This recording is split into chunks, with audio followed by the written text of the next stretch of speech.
SV6 news కు స్వాగతం. ముందుగా హెడ్లైన్స్. సికింద్రాబాద్ పార్లమెంటు నియోజకవర్గం నుంచి స్వతంత్ర అభ్యర్థిగా కార్మిక సంఘం నాయకులు మహమ్మద్ ఇబ్రహీం నామినేషన్ దాఖలు చేశారు. తన అనుచరులతో కలిసి వారసిగూడ నుంచి సికింద్రాబాద్ జోనల్ కార్యాలయం విచ్చేసి నామినేషన్ దాఖలు చేశారు. ఈ సందర్భంగా ఇబ్రహీం మాట్లాడుతూ ఆటో యూనియన్ డ్రైవర్గా తాను కార్మికులకు, సామాన్య ప్రజలకు ఎన్నో సేవలు చేశానని, తాను నిత్యం ప్రజలకు అందుబాటులో ఉండి సేవలు అందిస్తున్నానని, నా సేవలను గుర్తించి ప్రజలు అత్యధికంగా ఓట్లు వేసి గెలిపించాలని విజ్ఞప్తి చేశారు. తాను గతంలో కూడా అసెంబ్లీ ఎన్నికల్లో పోటీ చేసి నామినేషన్ వేశానని, అదేవిధంగా ఈసారి పార్లమెంటు నియోజకవర్గానికి నామినేషన్ దాఖలు చేశానని, నా అనుచరులు, మిత్రులు, ఓటర్లు, మైనార్టీలు, వెనుకబడిన వర్గాలు, ప్రజలు తనకు పూర్తి సహకారం ఇస్తున్నారని, తన వంతు రాజకీయాల్లో సేవలు అందించేందుకు కృషి చేస్తానని, తనకు ఒక్కసారి ఎంపీగా గెలిచేందుకు ప్రజలు, ఓటర్లు మద్దతు ఇవ్వాలని విజ్ఞప్తి చేశారు.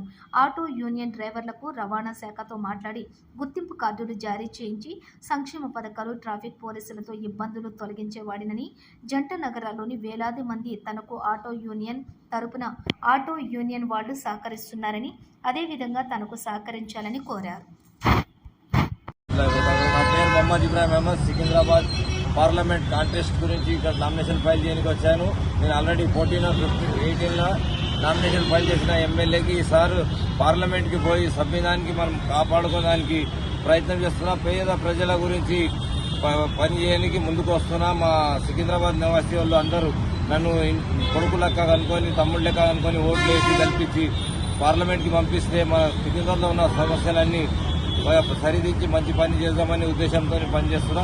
కార్మిక సంఘంకి నాయకుని నేను, ట్రేడ్ యూనియన్, ఆటో యూనియన్కి కొత్త 20 సంవత్సరాల నుంచి నేను కార్మిక సంఘంకి పనిచేస్తున్నా.